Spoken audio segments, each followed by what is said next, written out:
Alrighty, folks. I think with a couple minutes past, we're going to go ahead and get started. I am going to jump right back into this. I think given how much we have left, we might be finishing a little bit early,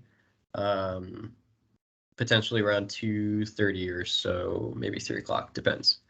But still a lot of good stuff, a lot of great stuff. Stuff we need to know. So we're going to go ahead and jump right back into a little bit of a review here.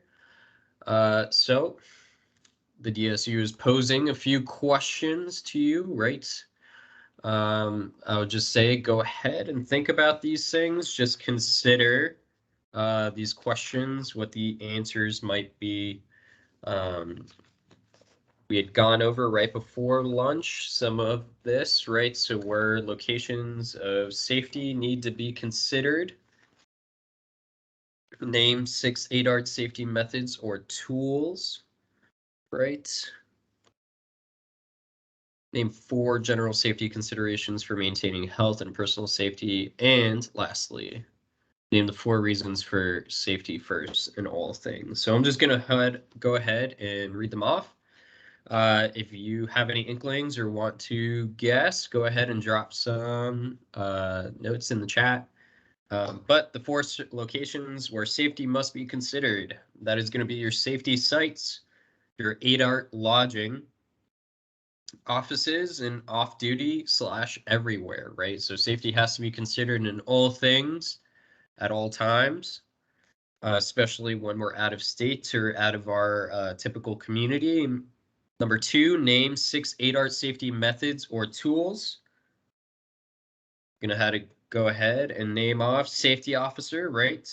That's a mitigation tactic there, having someone who's dedicated to safety. Team rosters, so everybody's aware of who is what part of what team, and their contact information in case of emergencies. The IEP, call down tree, which is located within the IEP, and then our morning and afternoon briefings and debriefings, and of course, risk management. And then some general safety considerations, right? We want to know how to access water, food, and bathrooms. We want to know about the environment in which we're working in, right? And ensuring that we have stuff for our protection from weathers such as sunblock, or if it's colder, jackets and coats, mud boots, for we're in a little bit of a area in the country where there's a little more moisture, knowing where the first aid kits are. And I don't think I mentioned this, but we enact a strict buddy system typically when we're on deployment, so or working in a disaster. So we always have one person that goes with you at all times, especially when driving, right? If not 2 people. We just want to make sure that everybody is not going on alone, and everybody knows where that individual is. And it's better when we have pairs, especially in environments that we're not used to. In case someone gets hurt, we have another individual that'll be able to call 911 or emergency services if needed, right?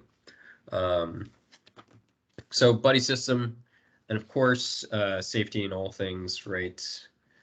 We just want to make sure that everybody's, again, leaving and arriving with 10 fingers, 10 toes.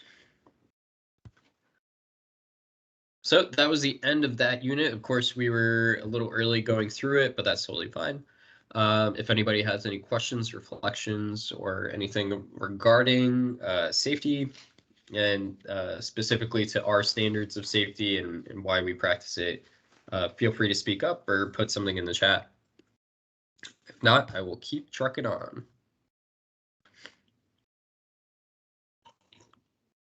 Cool. So I did want to break this up just a bit. So we had just found a video of ours from Southwest Iowa during mucking and gutting. And before we get into PPE and risk management, I just wanted to show typically what a standard work site could look like on deployment specific to kind of a muck and gut operation. So I'm going to go ahead and lower that. All right, here we are.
So I know it's a little bit of a lower quality just because it was an older iPhone, but um, I did just want to briefly share that just because there's a lot of things that we had talked about today already, and what we're going to be talking about with risk management of identifying potential risks and hazards. I think you're able to hear like a woohoo. That was actually one of the members that when he was climbing off the ladder, it was a little bit wobbly and it kind of scared him a little bit, and he let out a yelp.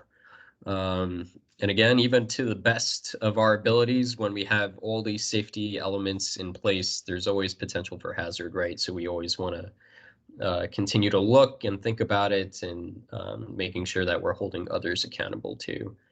Um, but I'll touch base on a couple of the elements in the video too later on when we talk about kind of a day in a life of a disaster deployment. But if you have any comments or thoughts on just kind of seeing that as a typical 8-art setup for mucking gut, feel free to chime in or put that in the chat.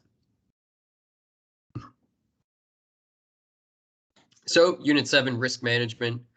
We're going to talk a little bit about that and why it matters, and some AmeriCorps specific agency policies as it pertains to risk management. So we're going to go over kind of like a opening unit activity of what's the theme, and some photos. I'm going to show some photos. Defining risk and hazard, the difference between the two, the risk management process and why that matters, why risk management fails, unit, and then we're going to go through a unit summary summary activity, and then a unit closing. So we had talked a little bit about that already, but we'll truck on. So Unit 7, safety objectives, right? So by the end of this unit, you'll be able to demonstrate and use risk management to create as safe as an environment as possible for all serving on the disaster response mission. So whether you are a member yourself, program staff that may be a part of a response, or a part of any deployment, right? We're all responsible for creating as safe of an environment as possible. And we just want to make sure that our folks are protected, right? So what's the theme? So will anybody chime in or put in the chat, what is the theme here in all of these photos, with the swimmer, with the stop sign, with the muffins, with someone flying an airplane? What is the theme here?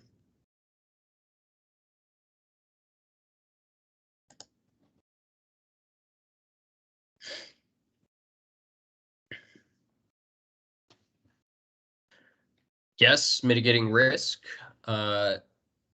through.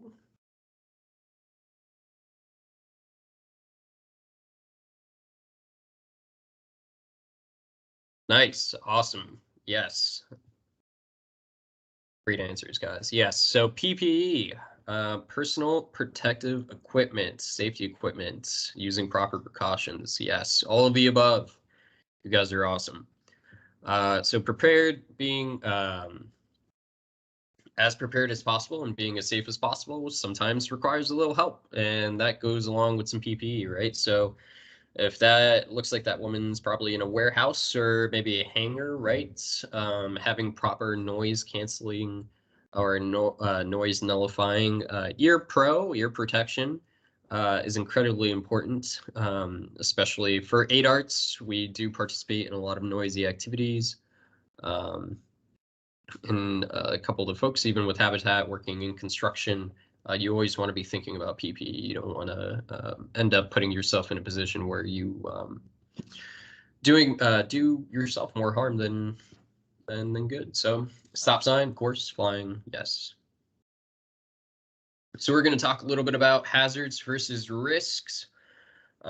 Here, as we can see, if you guys are visual learners, does anyone want to take a crack at a hazard versus a risk? What is the difference?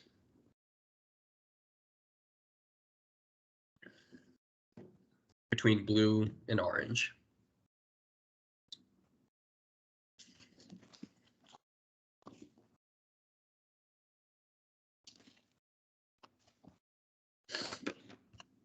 Yes, that's awesome, Sarah. Foreseeable versus active, right? So a hazard is something that has the potential to harm you, but is not. So this guy is like, I really want to go swimming, but I see a shark out there, and he's mulling it over, right? That person's mulling it over. And then the risk is that they decided to go swimming despite the hazard being there, and now they're being chased potentially by a shark, right? So it has the potential to cause harm to you or others. And a risk is the actual likelihood of a hazard causing harm, right? So we always want to be identifying those risks and hazards and weighing our definitely definitely could be a dolphin. We don't know, right? That's why we have to assess and figure out what the best course of action is and what exactly is a risk versus a hazard, right? So it could be nothing. That's a great point, actually. It could be nothing. It could be a very awesome opportunity to swim with dolphins. But are we willing to take that? Are we willing to take that hazard or risk? You know, Hillary, if it was a dolphin, would you be willing to go out there? Or if it was the possibility of a dolphin, would you be willing to go out there? I think my answer would be yes. Yes, I do think so. Yes. Either way, cool opportunity. You never, how many people can say that? Okay, so a hazard is something that has the potential to harm you again. And of course, the risk is the likelihood of that hazard causing harm. And we see this every day, right? We see this as we go out, just in our morning commutes, even at work, right? So if someone is holding a very hot cup of coffee, that is a risk of potentially burning yourself if you don't have a lid on it. So we'll talk a little bit about risk management. So here, I think the most important thing for you guys to note and to realize is that this is cyclical. This is always going on, right? We never want to stop this risk management process. And at the heart of everything is communication, because if we're not talking about it and we're not sounding it out, then we can't alert others to potential risks or hazards, right? So we do want to start with identifying those hazards and risks. Again, we want to assess that. Is that a shark? Is that a dolphin? What's going on? It has we have to use identifiers and employ risk mitigation and then assess outcomes. So if you really want to go out there, that is an outcome that is a possibility within your power, right? But we also want to make sure that we continue this and vocalize it. And making sure that, especially on deployment, we are trying to keep each other as safe as possible. And this cycle allows for that. It doesn't mean that once we get onto a site that this process is over. As we are working and as we are doing the things that we are supposed to be doing, it is always appropriate and encouraged to sound out on potential risks, right? So before we even step on a property, we're seeing if it's a hurricane damaged property, we're looking up, we're looking down, we're looking around us, we're trying to figure out what things could potentially harm us, and not only ourselves, but harm survivors. Maybe they haven't seen, or they're, not skilled enough in just knowledge base to understand what is a risk or a hazard. And it's our job to provide them that information and get them to a safer avenue than they were before, right? But it is always going on, and as we work, new hazards and risks may pop up, and we just want to make sure that we're communicating that to ourselves and to others. So we're going to identify through risk management some key elements. We're going to talk about how experience really is the best way to just get better at this, right? Like someone who's never been in a disaster, it's pretty hard for them to, or through a disaster affected area, I think it's pretty hard for them to imagine um, what's the actual, what it looks like when there is a bunch of destruction and there is power lines down and potentially, homes that are dilapidated. So experience, but also through observation, right? So we could do these exercises. So when it is um, time to participate in a response, where we're already thinking about it, it's already in our head, to figure out what can potentially harm ourselves, homeowners, or partners in the community. And again, we just get better at it through communication and having more information, and identifying more information and inputting that information for others as we go along in this process, right? It's cyclical, it takes time, it could be arduous, but the longer we take to essentially identify these risks, and potentially identify these hazards, the better our work and the more efficient our work and the more trusted we're going to be for those partners in the community, right? I think we've all had that experience of where you look at something. I mean, we just talked about it. Hillary, thought about, what if it's a dolphin? Like, I'm kind of curious. Like, I want to go figure out if it's a dolphin. I think as kids, we all potentially had that, like, oh, that kind of looks like a sketchy tree, but I really like climbing trees, right? Or if you've ever seen a hot stove and potentially we're like, wow, that seems really hot. But in your mind, you're like, but I want to find out how hot that is, right? So we've all experienced that in our lives, where we take those childhood lessons of us figuring out the world and not really knowing any better, and then we continue to develop them as we get into adulthood, and now we're able to kind of shepherd others in what hazard and risk management is, right? Um, and sometimes it's not always obvious to ourselves, right? Especially when it's your first time in a disaster. You don't know that after a hurricane, the ground is full of holes because so many trees and other debris has really like dug in there and has created ruts that potentially aren't the most visible. And it doesn't take a lot to really hurt yourself and to really cause serious harm to your lower extremities. So just takes time, experience, but eventually we get better and we get better and we get better and we try and get that risk potential down to the lowest percentage that we can. So we have a little bit of an activity. I do actually like this one where we have a picture of a disaster situation, right? Maybe a storm came through before. So I want you guys, it's your turn, identify some risks and some potentially hazards in this situation, right? So you can sound out or put it in the chat. What are some risks and hazards in this photo? Identify some. And some may not be as obvious as you think, right? But I'll give you guys some turn. Oh, Sarah, that's awesome. Great answer. Electrical, yes. If there's trees that are on the ground, potentially they already hit some line poles, right? So there may be some line wires. Get out the car. That's great. Yeah, there's the elephant in the room. There's this huge freaking tree. It's landing on the car. It looks like it's split in half. You have no idea what the integrity of that tree is. The car, yeah, honestly, the car could itself be pretty dangerous. You don't know if there's gas that's been leaking or what electrical is going on. We talked about that, uneven ground, and additional limbs. That's a great point where, colloquially we'll call them widowmakers, and they're called widowmakers for a reason, right? If they fall, they could potentially seriously harm you. And the other half of the tree could fall on the house. That's very true if it's not already on there, right? You don't know the structural integrity of that. It takes really a skilled eye, and even then, you can't be 100% sure.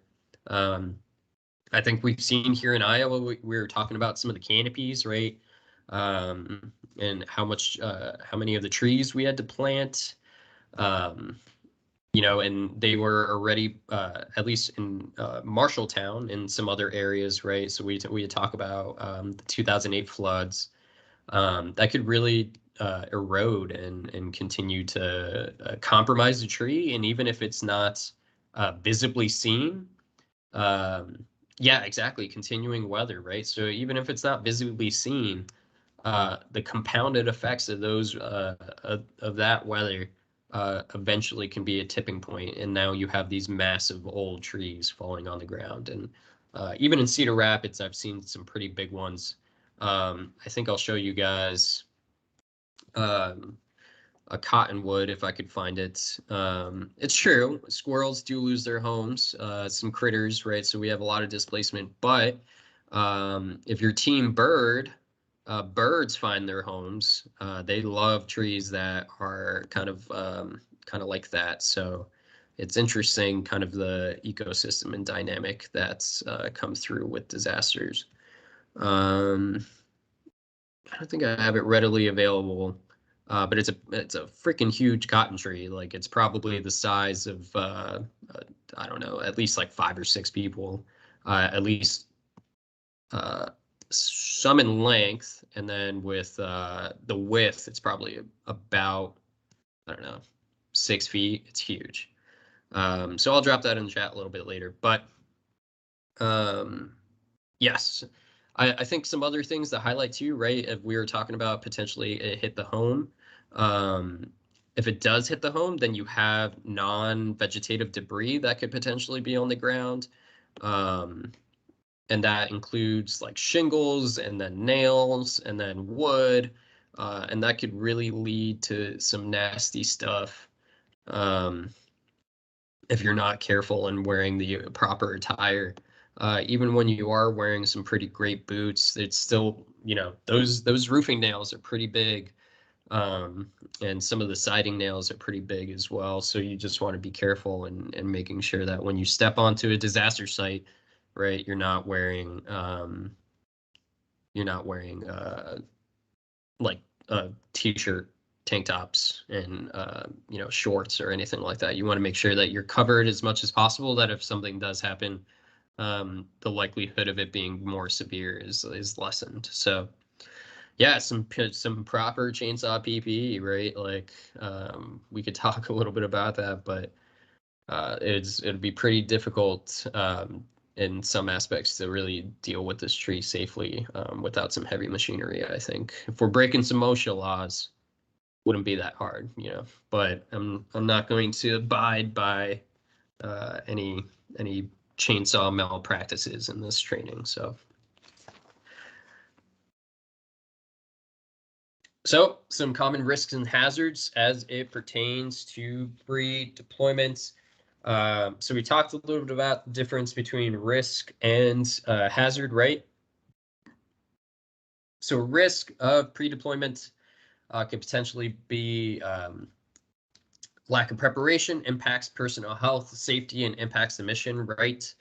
But the hazard, right? So the pre on that would be forgetting medications or safety or other equipment, right? So if you're supposed to be on a deployment for 30 days and say you have a pretty intense allergy and you take allergy meds and you only brought a supply for 2 weeks and everything's shut down, it's going to become a risk. You might be putting your health and safety on the line for just a lack of preparedness, right?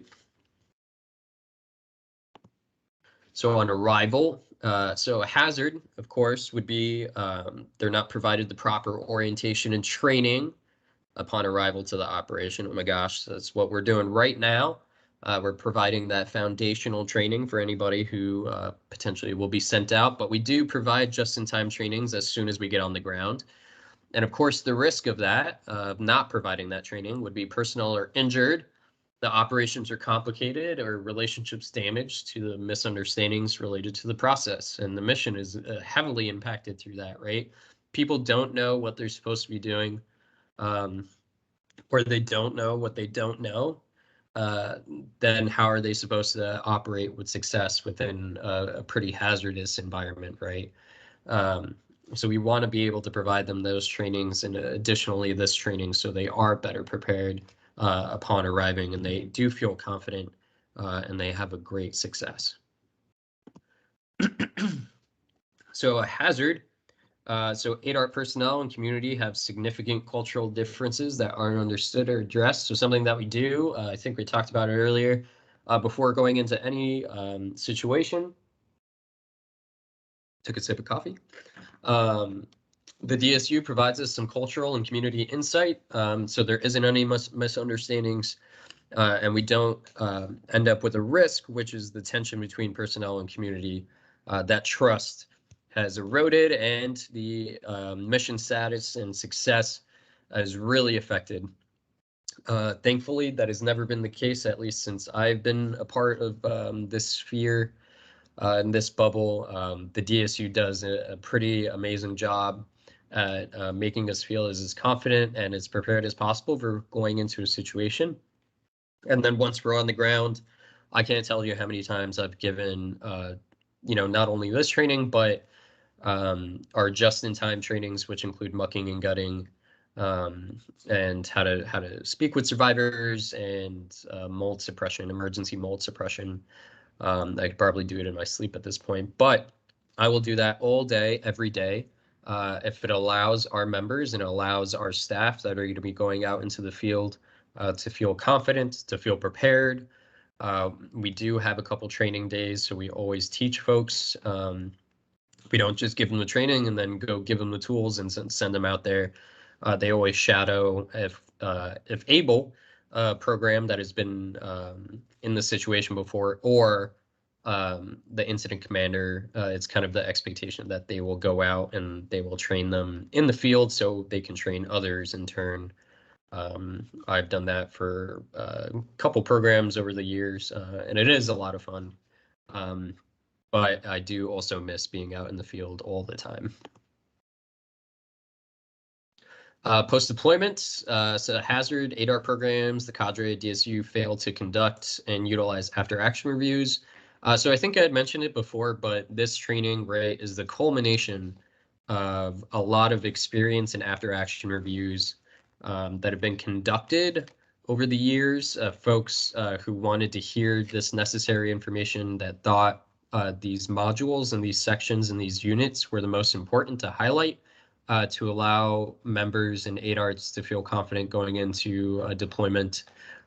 This isn't the end-all be-all, like the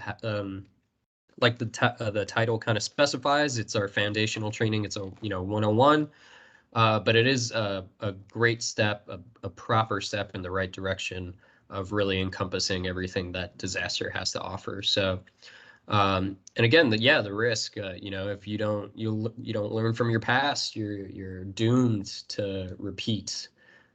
So without conducting those AARs, the definition of insanity, of course, is doing the same thing over and over and expecting the, different results. So if we didn't learn, I don't think we would be here right now. So.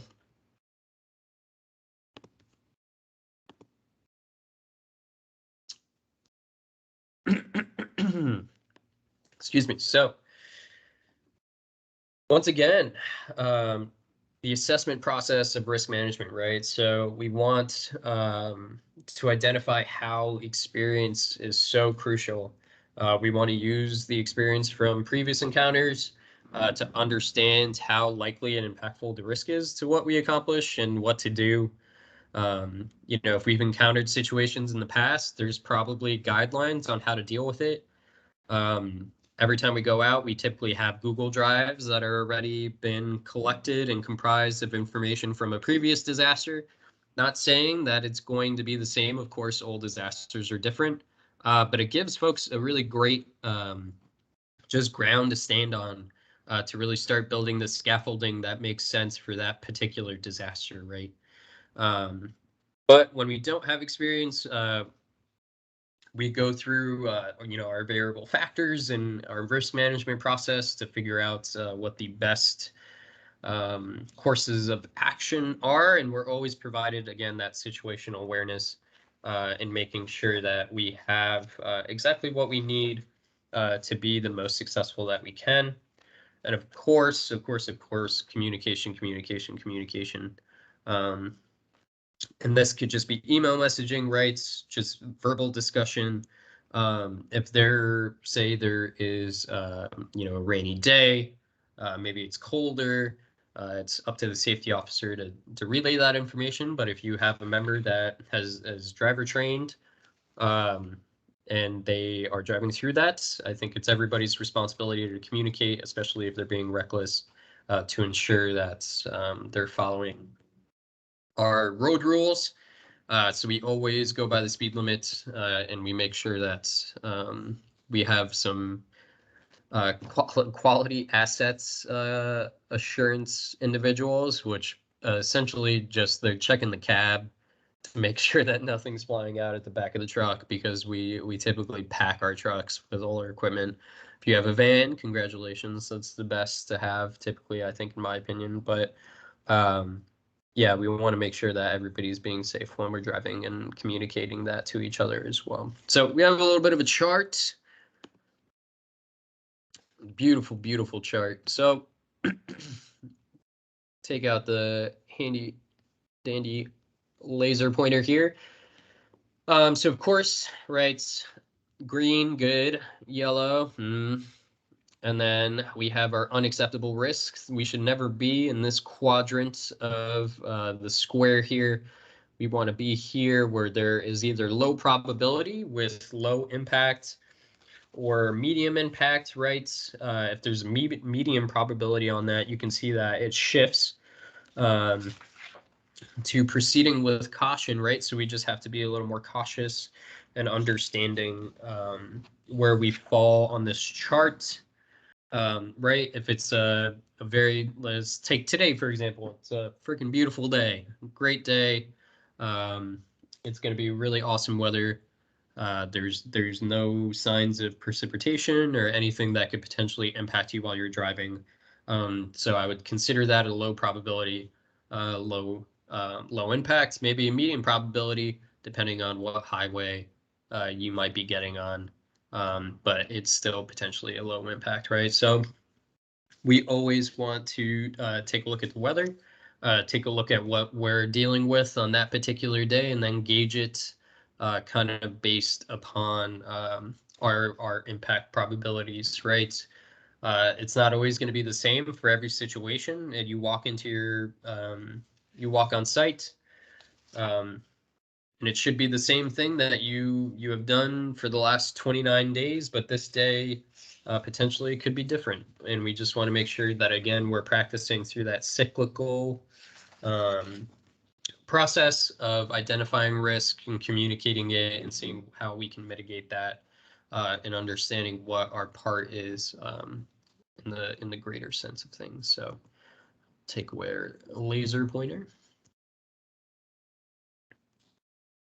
Cool. And again, if anybody has any questions or wants to bring up anything on their mind, it doesn't even have to be a question that we are in the topic that we're covering right now, right? I do want to, answer anything or, mitigate any concerns or put those to rest in case of anything that's popped in your head. So as we go along, please feel free um, to pop it in the chat or let me know. So risk management, identify and employ risk mitigation, right? So we're talking about it. We're talking about sharks. So Hillary, it was a shark. Okay, but you go to check it out. How is this guy reducing risk, and is the risk fully gone? Feel free to answer in the chat or sound out. How is he reducing risk, and how is the risk completely gone? Yes or no, and why?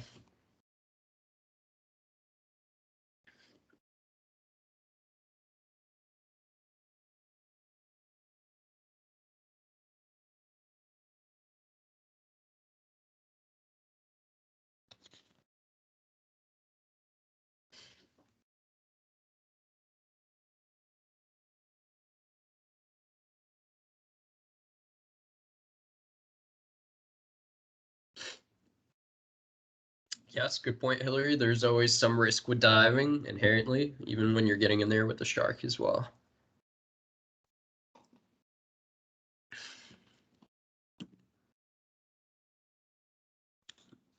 Yeah, good observation, Elizabeth. His hands are outside of the cage, and that hole is pretty big. Yeah, looks like he has the like the guard window down, so he can get a little bit closer to that shark. But of course, with some effectiveness, right? He is protecting himself with the cage, but that doesn't mean that the risk is completely reduced, right?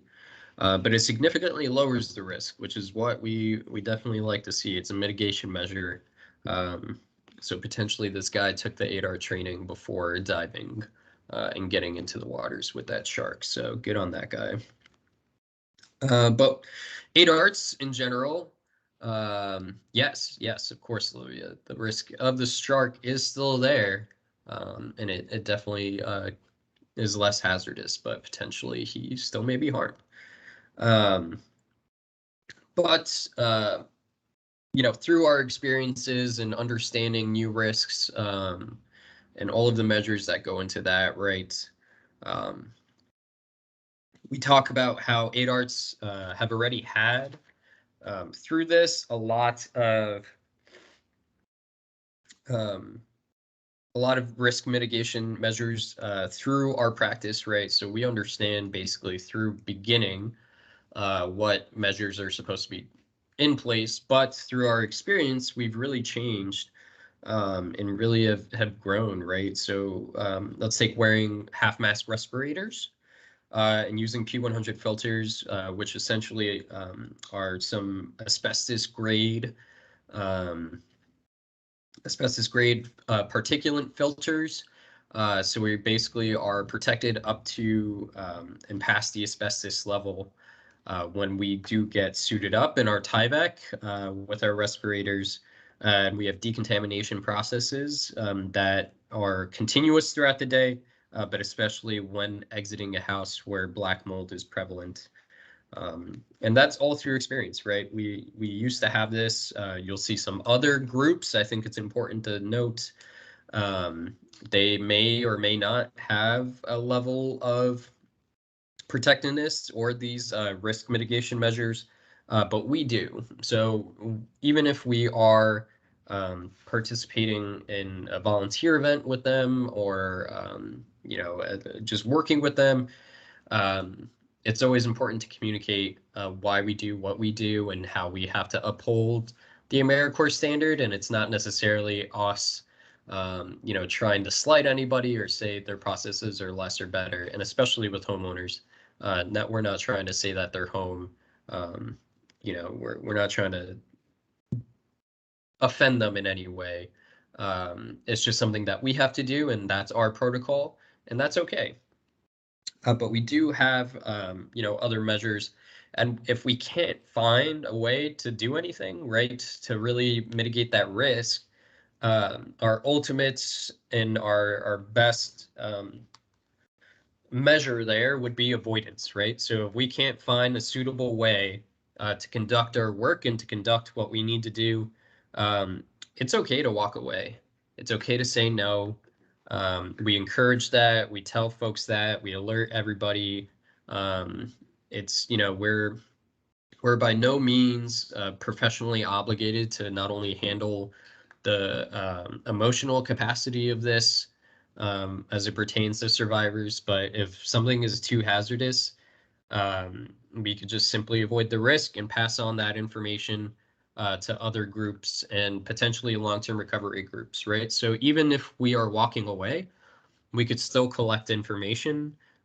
We could still get statements. We could still have that data to be able to pass that off and refer it to another organization that potentially specializes in that, right?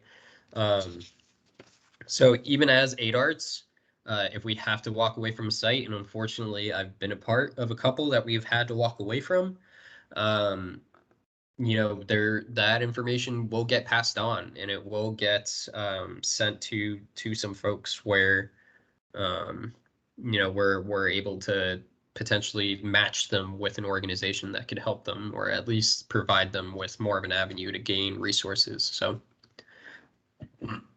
awesome, good conversation. So I'm going to take a sip of water. Let's get into risk management. So we're going to assess some outcomes, right? So communication and debriefs, we want to talk about what went well and what didn't go well, right? We open this up not only for our members, but for program staff as well. And it's something that we do not only every day, but we do every week. And then especially at the end of a mission assignment, we give everybody a safe space to really talk about their highlights.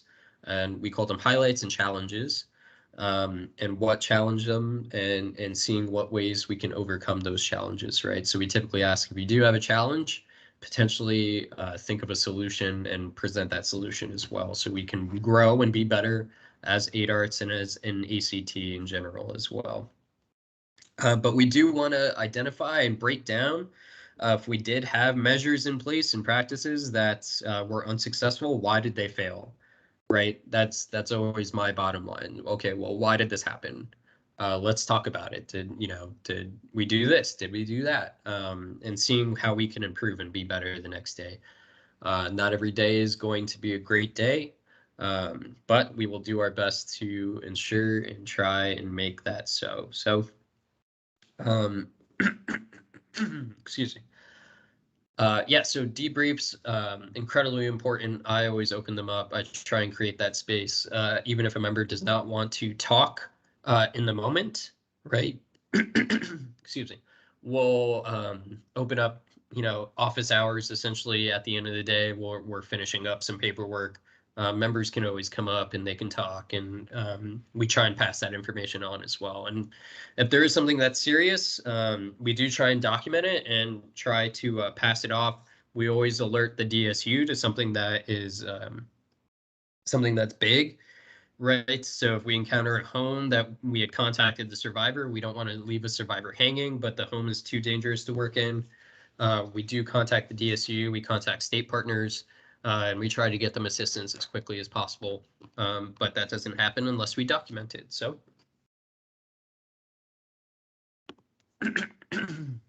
so some failures, right, that can happen with risk management. We talked a little bit about it, but honestly, we're only human, right? We're all human. Hopefully.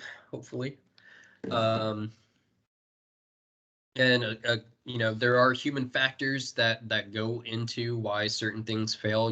We call it again the human factor, the human just human mistakes, and that could be attributed to a couple of things, which include you're really tired, right? Maybe you're super stressed out. One that happens really frequently is just folks are trying to work too fast, or they get complacent, right? So one spectrum or the other, where they're just trying to get through the house. They want to have the survivor feel good. They want to tell them that they have really done this work for them. But if we go too fast, we can end up doing more harm, and especially to ourselves and our peers, right? And that goes again with kind of our risk management. If that stuff fails, if we didn't take our proper place of documentation, not having enough PPE equipment, not enough people for sites, that could lead to accidents, right? And that's what we always want to avoid. Unfortunately, it's happened. There have been some instances where it's been really just freak accidents, and then others where it's some complacency, right? So we had a member. This was a happy accident, actually, because it ended up working out well, but it could have been pretty bad. We had a member one time. We were staying at a camp, and they were. It was raining, and they were trying to get their laundry done. And the laundry facility was a little bit away, probably like 200 yards or so, maybe more. Yeah, 200 yards. Yeah, and we were at this camp, so it was pitch black, right? Essentially, there wasn't really any lights all over the camp. There's only a few. and he was trying to get back inside and was running. And of course, he ran into a picnic table he didn't even see, caused a pretty bad bruise on his thigh. We had to pull him from the field, but he ended up being one of the best planning officers I think I've ever had. He was absolutely incredible in documenting and collecting information. We had him pseudo operations too, so he was working with us to schedule work sites, and his information ended up going all the way up to the top to Homeland Security. And he couldn't have been more instrumental in collecting that data, not only for the state, but for federal partners. And they were very, very happy with kind of how everything was organized. So happy accident, but could have been bad. So we want to try and take steps to avoid that, and making sure that we have folks that have the final decision making as it pertains to safety. And that's usually our crew leads, the staff on the ground, incident commander, DSU. Um, but we always want to make sure that everybody is being held accountable to that as well. So talked a little bit about this. Who's responsible, right? Everybody's responsible. You're empowered to call a timeout and review. I've done that many times. If you're on a site, things are starting to go really fast, people are starting to work really fast, and you're starting to feel like things are getting a little unsafe, call a timeout, get everybody together. If you see something, right, say something. If you see something hanging and there's a strong wind and you think it might fall, please, shout it out, call a huddle, get people away from that area. We don't want anybody, even with a hard hat, if they are, with proper PPE. Of course, that's protective. That's not foolproof. You could still get hurt and potentially injure yourself or others by not communicating. And again, everyone should feel empowered for that. And checking on yourself and checking on others. If you are potentially working in an unsafe place and you feel like something is sketchy, making sure that you are sounding that out. And making sure that you're taking a step back and you're not just pushing through, right? So we had an example, right? If you're on a roof, and you see a branch and it's kind of hanging off, and you are wielding a chainsaw, cutting some branches off a home, do you lean over and try to cut that branch, even though you are on the first story of a home? I don't think so. I think you should wait, right, and get some proper equipment and not lean over with a very heavy chainsaw, and potentially cause harm to the folks below you, because it's very difficult to control at that point. And the probability of kickback is probably high if you are trying to reach out, avoiding the tip of that bar. So I have been talking for a while.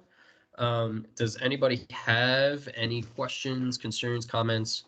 Otherwise, I think we're going to take a 5-minute break, and come back at 1:55. All right, sounds good. See everybody in 5 minutes.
All right, everybody, we're going to keep rolling along here. Hope you're able to grab some water and some coffee. I think I made the best cup of coffee I had all day. So the DSU creates these trainings, and something that has been a staple of the DSU's trainings has been this home alone risk management activity. So I'm going to go ahead and show this just to break up um, kind of the stuff here. If I can access it. Oh, maybe I won't be able to. Interesting. Hmm.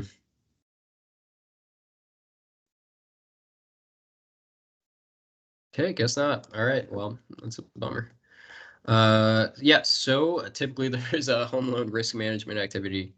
For some reason, it's not letting me grab out of the presenter view to take a look at it. But it is in a spoken word version. Um, when Marv and what's his name? Joe Bishop? No. Um, so they go down and they're trying to break into the house for the first time, and all the booby traps are there. So it's kind of identifying risk management and figuring out how to mitigate them, kind of in a way. So I apologize, but I'll send it out so you guys can take a look later. So that was the end of that. Yes.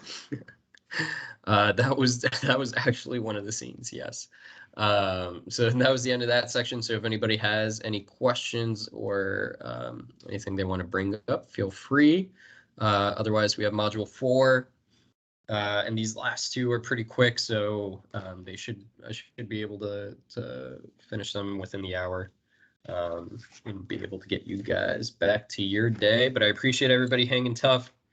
Hope everybody is gaining a lot and learning a lot from this training. Of course, you know, we always want everybody to come away with these things with you know, the skills and knowledge and the confidence to be able to go out and at least have a basis where they're able to, you know, respond on disaster. So we have module 4, disaster deployment prep, life on disaster operations, and then media and partner relations, right? So some disaster deployment prep, preparing for the mission assignment, training and logistics. What does that mean? Personal preparation, preparing in your own life for disaster deployment. I talked about what if you had to, you know, you got called for a disaster. You have 72 hours. You have 3 days before you have to go out. What do you do? What do you have to do? What's the first thing that you do? I have checkbooks. I'm cutting my rent check for next month so I don't get evicted when I come back. I am trying to figure out how I'm going to water my plants, right? If you have a pet, what do you do? Right? So we'll talk a little bit about that. Yeah, arrange for a pet sitter.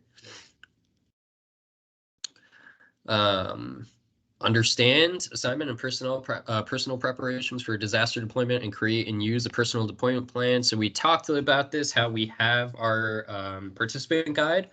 And in the back are some awesome resources with some time, essentially, for you guys to go through that and think about what you need to do in terms of finance, personal, and then some others too. So we are not going to spend 5 minutes on this activity, but I really do. I would appreciate if you guys wanted to share a hope or fear about potentially deploying on a disaster response with ADART. Either or, if you have a hope or a fear. I know that my hope was when I was first a member and going into my first disaster was that I was actually going to be able to help people and not feel like I was going to, you know, hinder them in any way. And my fear was the same thing, right? And on the flip side of that, I was really scared that I wasn't going to be able to really help folks when I got there. And I really wanted to do the best I can. So on two sides of the same coin, hope and fear. So I'd love if anybody would like to put in the chat hope of yours of being on a disaster deployment and if you want a fear of the same side. So.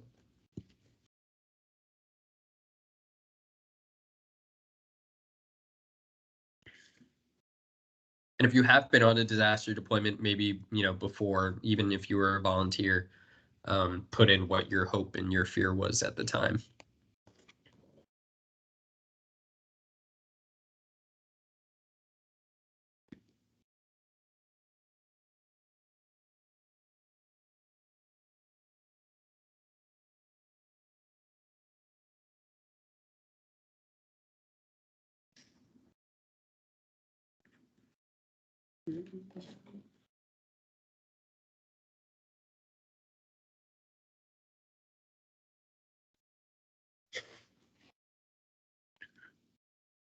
Sure, absolutely, Riley. That is definitely very valid.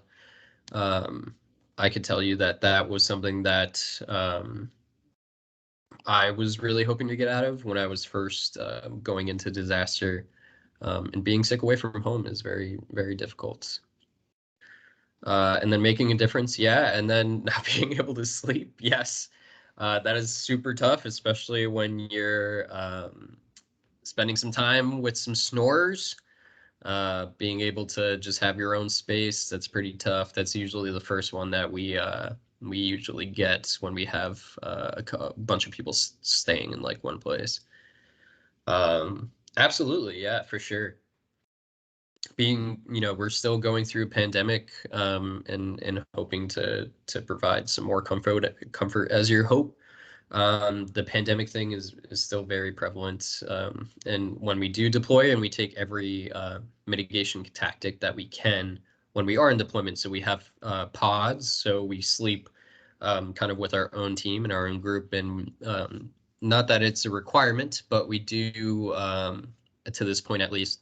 But pretty much everybody who goes on a deployment is already vaccinated. So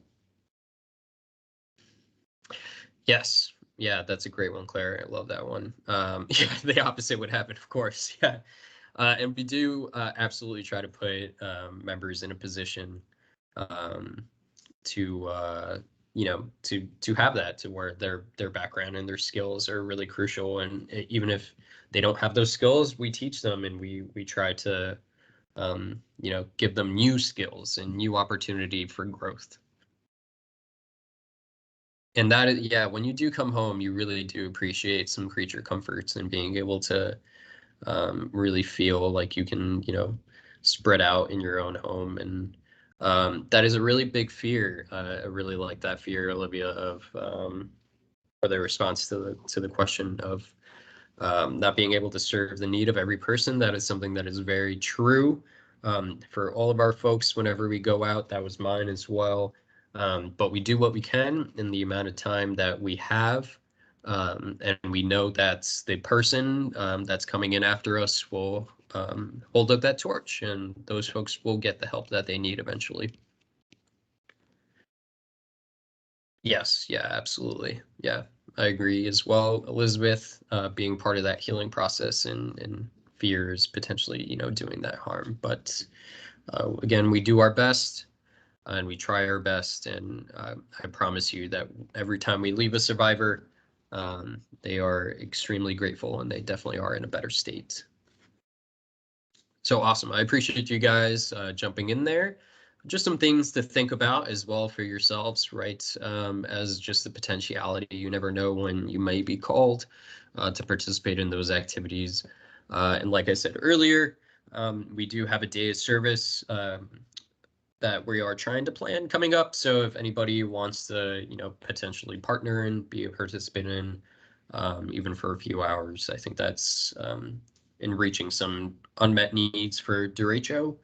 Unfortunately, no chainsaws, I'm sorry, but there is still going to be a lot of fun. So we're going to talk a little bit about preparation for assignments, right? So once your program receives that notification that you will be deployed, the first thing we got to start doing is preparing. Something that I have on my phone is the Weather Channel app. And on that app, I have alerts set to pretty much every like major storm. If there's a major event, because you never know when potentially we might be asked to go out of state or even locally, right? So we want to go through and see how we prepare, which includes trainings, briefings, and those logistical aspects of even getting us on the ground. So let's dive into it. So trainings, if we do have to do some just-in-time trainings, this is kind of what we do, right? So we're going through the entire 8ART 100, but there is a breakdown version where we just do select units, where we'll probably talk about disaster psychology. We'll talk a little bit about this, right? Maybe we'll cut out what a day-to-day looks like because they're about to experience it, depending on the day, on the timeline that has been given. But we do always go through specific tasks and trainings, which include mucking and gutting, how to do that, temporary roof repair, how to do that. And then, of course, it's always the expectation too that we have a couple shadow days where folks are really getting used to. And of course, we have proper PPE fitting, which include the half masks, because what might be, we've all been living through pandemic now, and what might be comfortable now might not be comfortable in 3 hours because it might be too tight or it might be too loose, right? So we always want to make sure that we have proper fittings, and we do this beforehand. So when we're on the ground, we're already trained up, we're ready to go. But if we don't have that time, we do that within the first day or two to ensure that everybody's good to go.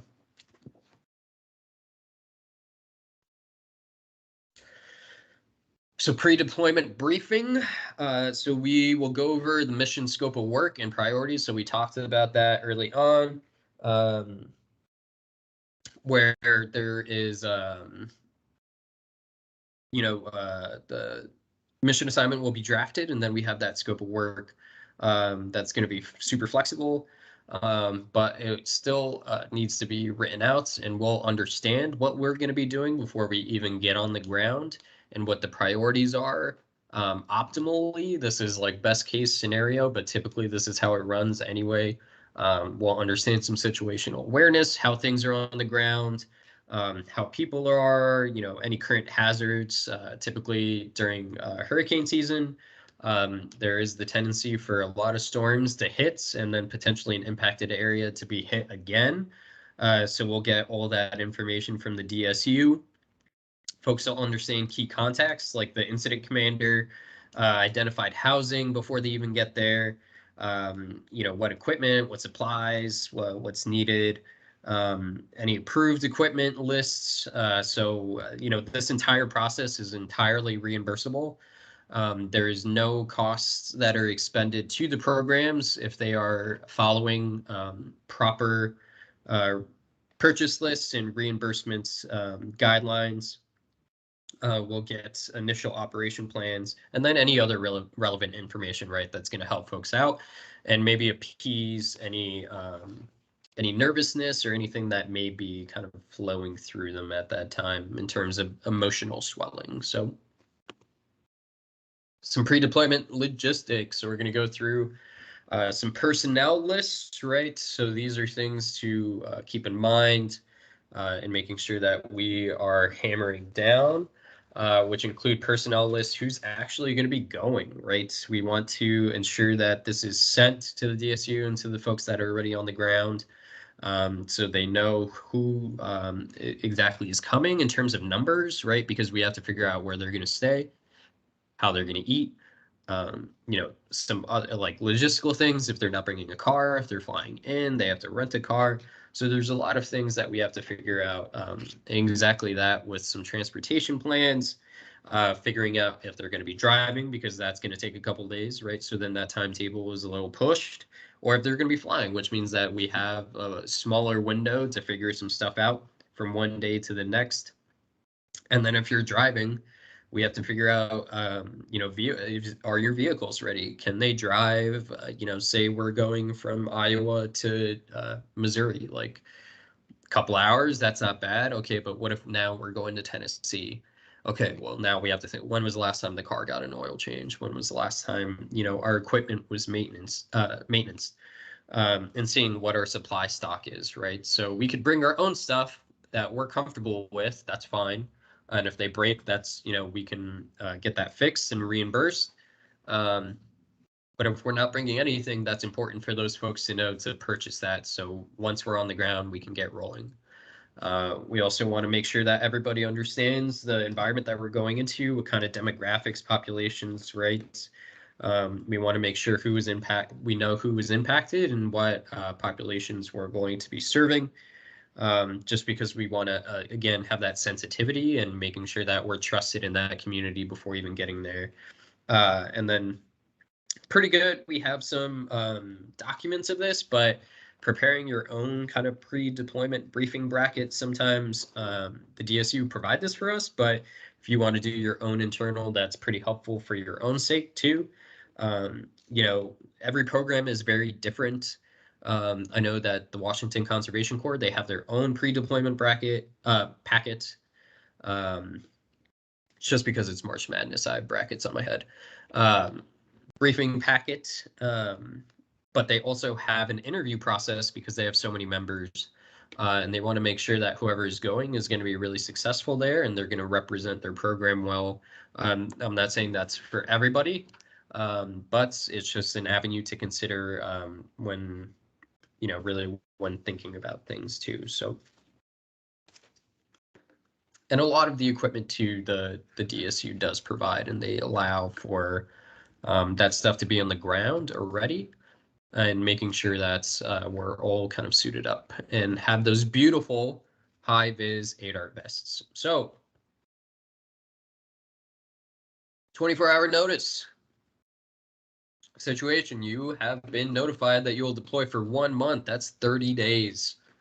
You have 12 hours to prepare your personal life for deployment, assuming that you have other time to sleep and do other things. So you need to figure out personally what you need to do to prepare, and then estimate how long it will take you to complete those tasks based on the amount of time that you have. So we talked about this a little bit already, but think about it in your own personal life, right? You have 24 hours, you have a full day. What do you need to do, right? What do you have to take care of in your own personal life, your own bubble? I know that I have to figure out what I'm going to do with all the food in my fridge, because after 30 days, it's probably not going to be that great. I need to make sure that my electricity's off, potentially. All my stuff is unplugged, so there's no worry of anything catching. So throw it in the chat if you want to talk about it. Feel free to unmute. But what do you have to do with 24 hours notice? What are some things that you would have to take care of? Feel free to put them in the chat.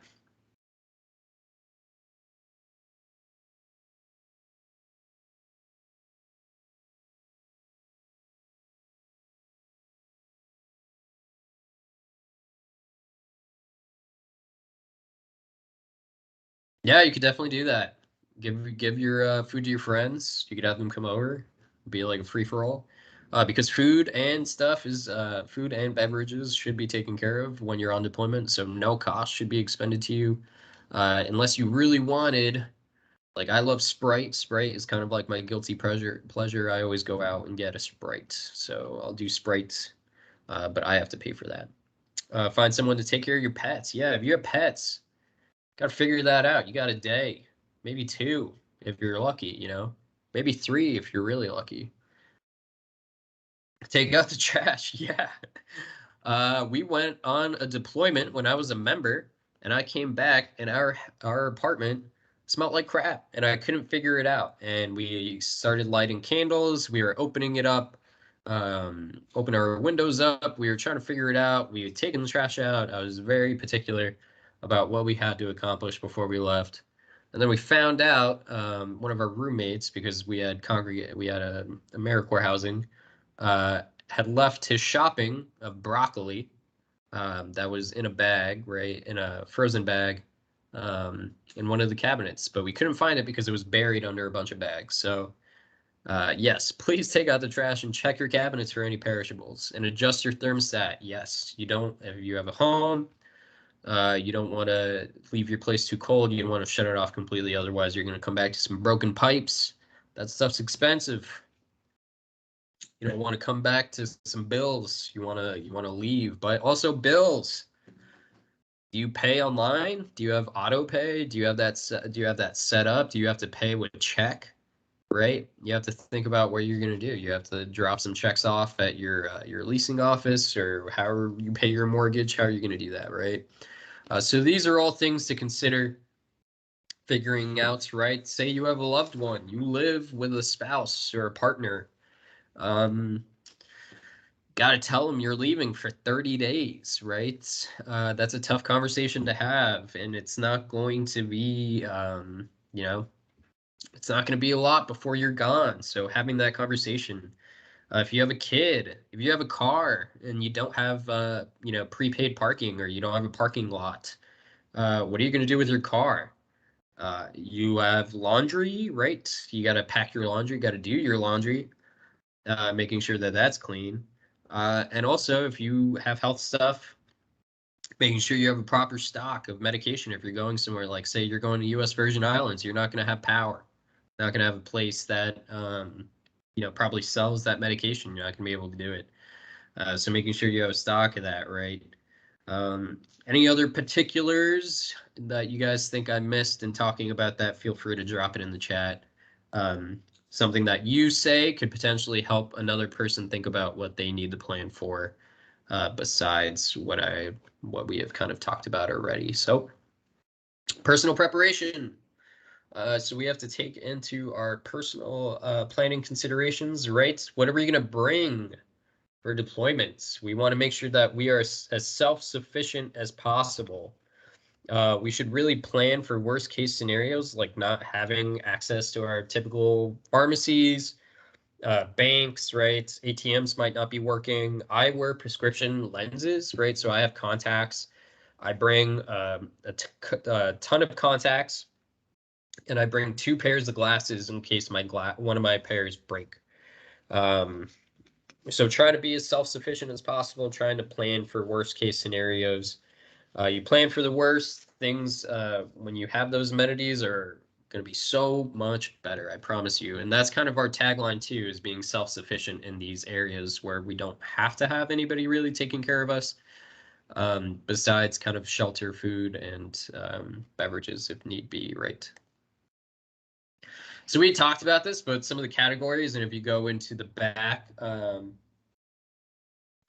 talking about packing lists. We have that. So you could go and see how long it'll take you to get those things, right? I alert all of my landlords, because I just live in apartments. I alert my landlords when I sign my lease.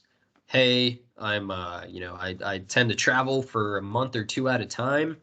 When called upon, it may not be always, but I'll probably have to drop off some checks. Having some just very easy conversations in the beginning can really do a lot in the long run, especially with your partner, if you are in this position, right?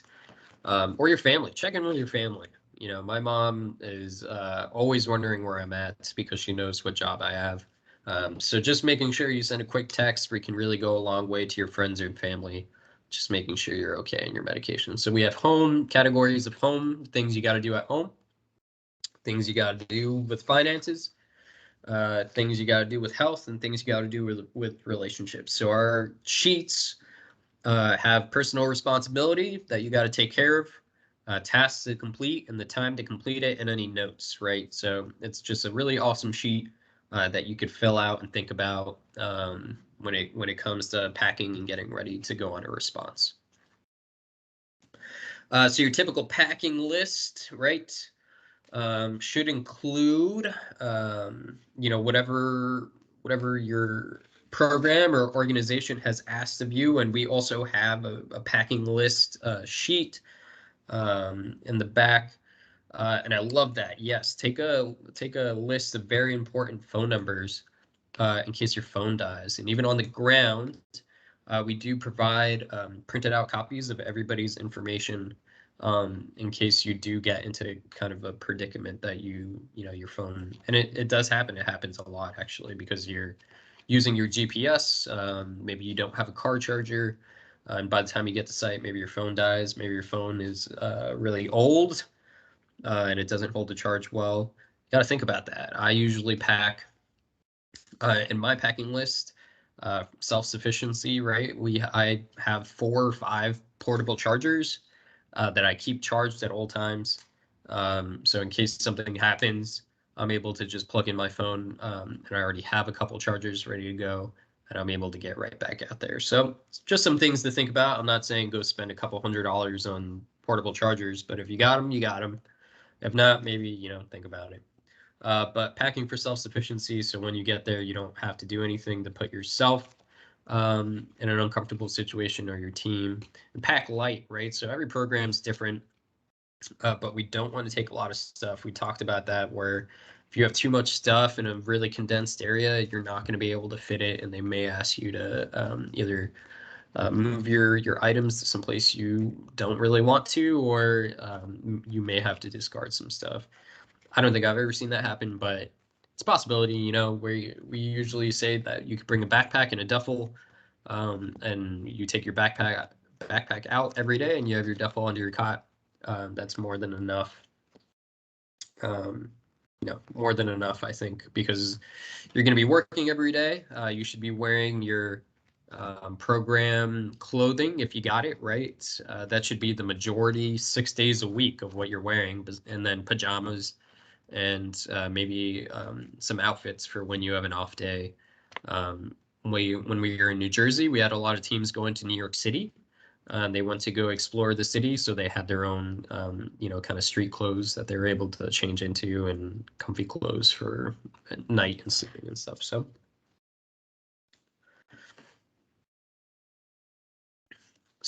pick a side activity, right? I'm just going to run through them because I do want to get to some of the other sections and make sure you guys get out of here on time. So some units of ADART 100 specific tasks, trainings, proper use of PPE, and financial planning are trainings that ADART personnel will receive on the ground after they deploy. And that answer is false. Financial planning is not included. That's something you have to take care of on your own and think about, right? The other trainings may be delivered prior to deployment or when you're arriving as just in time, but the finance, we do not provide any financial training. That is something that you have to figure out of how things are going to go on your side. So during a deployment briefing, your program will tell you the deployment location area, priority services, and any known situational awareness info. That is true. We talked about that. Mostly there may be rare instances where the exact location and priority services aren't known before a team begins travel. And that just happened in New Jersey. I knew that I was going to New Jersey. I knew that we might be working in a specific area. And I knew that we were going to do mucking and gutting, but I knew literally nothing else besides that. But we're going to go over the opening wave of ADARTs and then a secondary wave and what that means. And the opening wave had their own challenges, and a secondary wave has their own challenges. But once we were on the ground and at a joint field office, a JFO, which FEMA inhabited, we got all that information. I knew exactly where I was going to be, where I was staying, but sometimes just getting there can be a little bit difficult. So give me 6 hours to chop down a tree, and I will spend the first 4 just sharpening the axe. This is probably my favorite quote in this training because it's so true. Just spending the time to learn and to prepare is so important. And then once you get to actually doing the activity, it goes so much further. End of that. Does anybody have any questions, any comments regarding that last section that we just went through?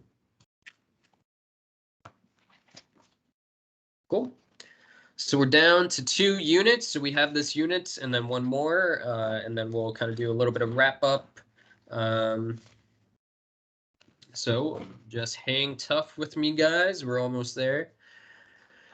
So Unit 9 overview, key quality and themes, arrival to operations, a day in the life on disaster operations and other internal communication tools. Beautiful. Okay. Unit 9, life on disaster deployment. So by the end of this, you should be able to identify unique living and working conditions while on disaster deployment, understand key elements of a successful disaster deployment, and then typical command and daily requirements.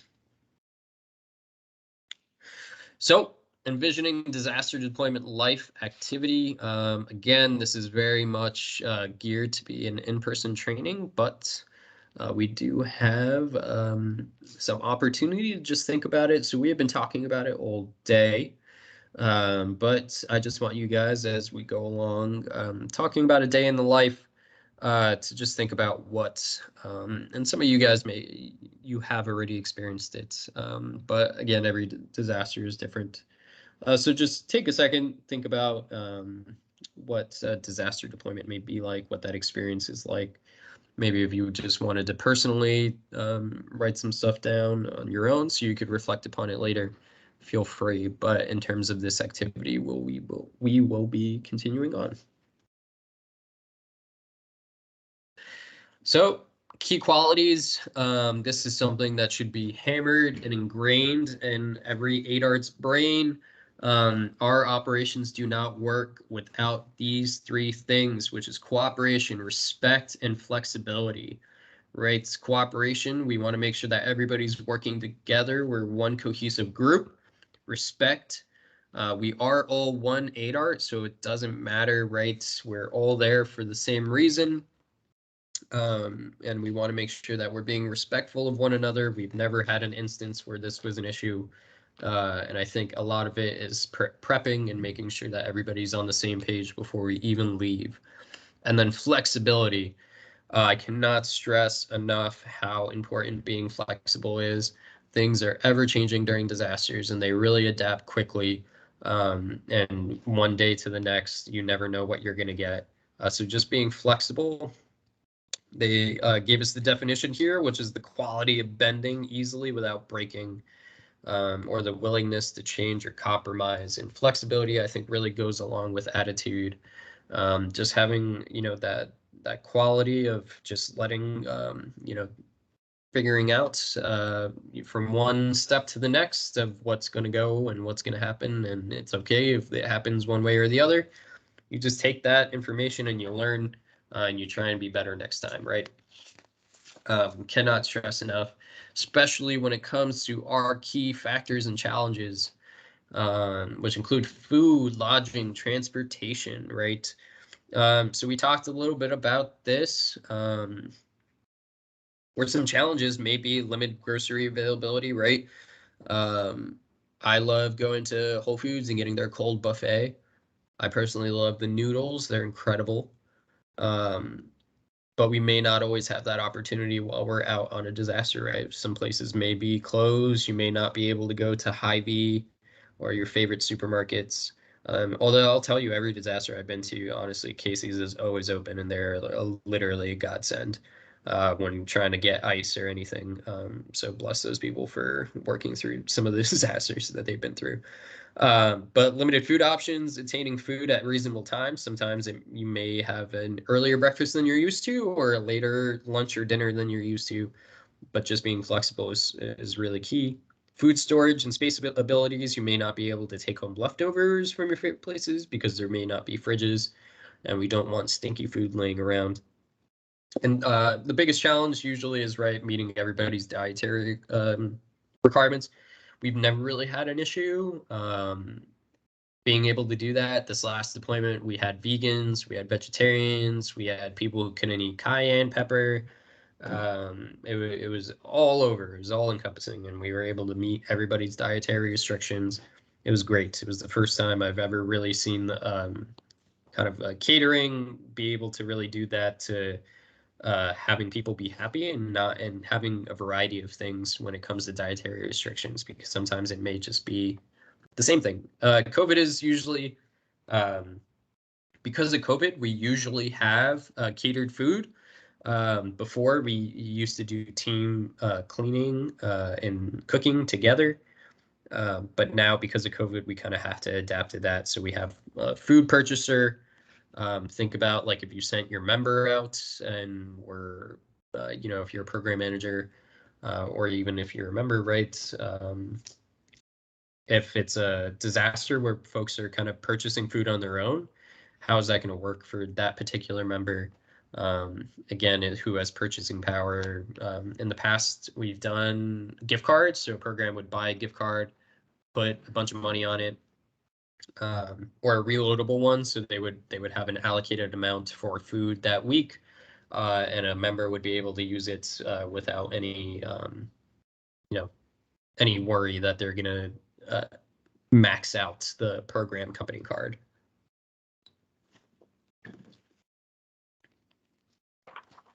So we talked a little bit about transportation rates. So if folks are going down to a specific place, do you have vehicles that are ready to do that?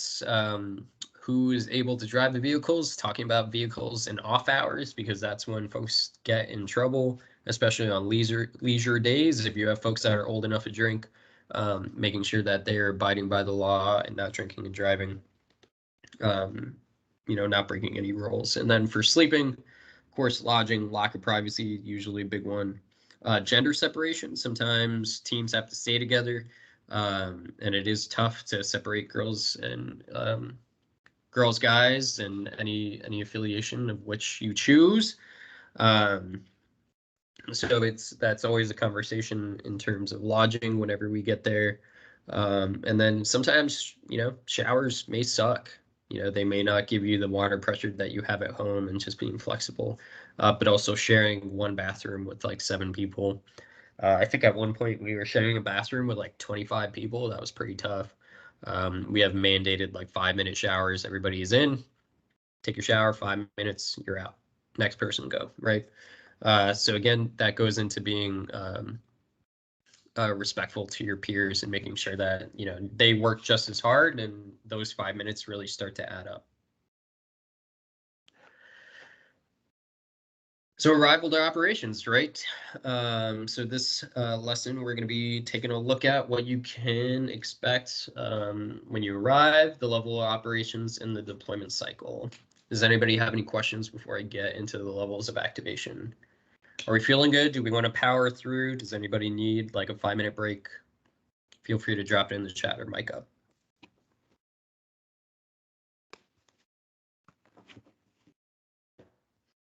Okay, hearing none, I'm just going to go ahead and power through. We could take a break probably at the next one. So I'm going to go through this. So we have levels of activation, right? So we have our level 3. Boom, beautiful graphic. So level 3 typically is less than 20 personnel deployed. That's the bare minimum that we typically deploy as ADARTs. We do see this somewhat being kind of the most common in like some smaller scale events, right? If they do need some ADART power, but it doesn't need a lot of folks, we can handle it with a skeleton crew or 2, and we scale up the incident command structure and system through that. So level 3 is less than 20, of course. Level 2, it's 20 to 80 personnel deployed, right? So it's a basic incident AmeriCorps command structure. So that includes your incident commander. Really, you're activating some others, right? So operations planning, logistics, those are all stood up. And then maybe, you think about activating the others, like your safety officer, your PIO structure, or section chief, sorry, rather. And some others potentially, right? So your program liaison, if you just have one individual that talks to your other programs that are, on deployment and they have questions, right? So instead of sending them to the incident commander, that program liaison can take point. So we see this a lot, past 20, it's pretty pretty moderate event to major event, and we're able to deploy a pretty decent amount of ADARTs, and the roles are going to be great, and great opportunity for those members to get in there. Then our biggest one, 80 plus, it's what we had. We had a level 1 in New Jersey, 80 plus ADART personnel deployed. We have all full ACT structures activated, so everything under the rainbow, and then we have specific units that were activated. So we had a PIO, we did have a program liaison, and we did have a safety officer, and it was incredibly necessary and crucial for the amount of individuals that we had there to have multiple people on each section as well. And again, right, that's all based for the incident commander and the DSU to figure out beforehand. And each level comes with what you need to plan for in order for it to be successful. So in terms of lodging, you need a space that's big enough to scale from 80 to, if we're cycling out to less than 20. Coordinating those teams, getting there on the ground is a big challenge. Figuring out meals, that's a challenge. And it's a challenge on every level. So making sure we have those conversations with programs before we even get there, so important. And we talked a little bit about deployment waves. I cannot tell you how this is just so encompassing of how it feels like from an initial startup crew where you just have so much to do and you're just, this single unit trying to figure everything out. There's a large amount of work that comes with setting stuff up, planning under very short time constraints. You have like 70 people getting there in a couple days. You have to figure out, where projects are, lodging, office space, how to acquire materials, community contacts. And they're typically crews that are used to doing this, right? They're used to the madness. And then the first and second wave, right? That transition, pretty calm. Of course, you're still having to go out there and figure stuff out. But things have smoothed out. There's no wakes, right? There's already an expectation, already a groove kind of going between those crews, and we just want to make sure that there's proper pass off if any teams are going to, and there's also that final wave of deployment that come with their own kind of unique qualifiers to where they have to close it out.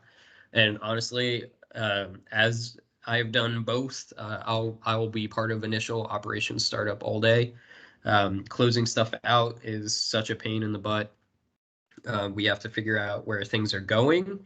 We have to close out everything. We have to make sure that everything is allocated appropriately. FEMA has their own reporting that needs to be done. And then our reimbursement processes, of course, making sure that all programs are aware of that, and seeing what we can do with the information that we have collected so far. So we're going to go into a typical day in the life on disaster deployments. So typical day in operations. We're going to talk a little bit about briefings and debriefings and some reporting requirements as well.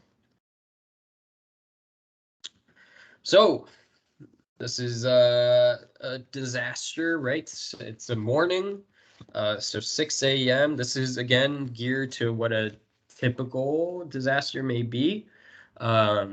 And I would say it's pretty encompassing, and we have some narratives in the participant guide that go along with each time. And for time's sake, we're going to skip these, but they are pretty good. And I would definitely encourage everybody to take the time to go in to the participant guide and look them over. But you're typically awake at 6 a.m. That is true. Unless you are working further away from the zone, the priority zones, right? And you have a longer commute time. You're typically up at 6. We have breakfast very early, 7 o'clock. We had our morning briefings at 7:30 sharp, and then everybody was out by 8 a.m. And we wanted to be able to, maximize the time and the day. So we have our morning briefing, which includes our safety messages, any updates to plans, any current operations. We'll go over where everybody's going in a very concise manner. So we'll just say we have code names for teams usually. So we'll say Alpha is going to blah blah blah, right? We chose the Greek alphabet. Sometimes you could choose colors. It's whatever the incident commander really prefers. But we did Alpha, Bravo, Charlie, Echo, and that really worked for us. And teams really kind of galvanize themselves to their team names too. It's pretty fun. Volunteer related info, if we're having any volunteers that day, right? Because volunteer hours are still crucial. Anything that relates to media and community relations, like if we have somebody visiting site, that's important for folks to know. And then we typically have time for any questions if anybody has any questions. But most of the time it's pretty straightforward. Doesn't take a lot of time. We could be done within 15 minutes or so. We also like to provide inspirational quotes. I was very unlucky this last time because our we had a 2-cycle, right? So we had an incident commander and a co-incident commander. So the incident commander who started out was only able to be there for a couple days, and he really liked poems.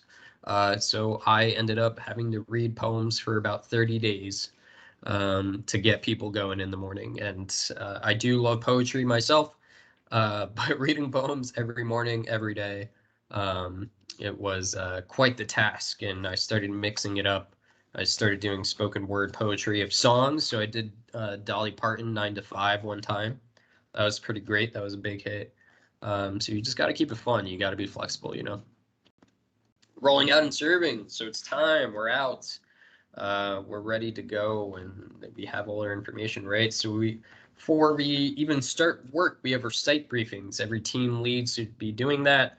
We have an overview of service work, the parameters of the task, the safety and risk management, right? We talked about that cycle, the history of the homeowner, and the site that we're going to be working at. And that's important in case we're going to be, operating in an older home, say we're mucking and gutting.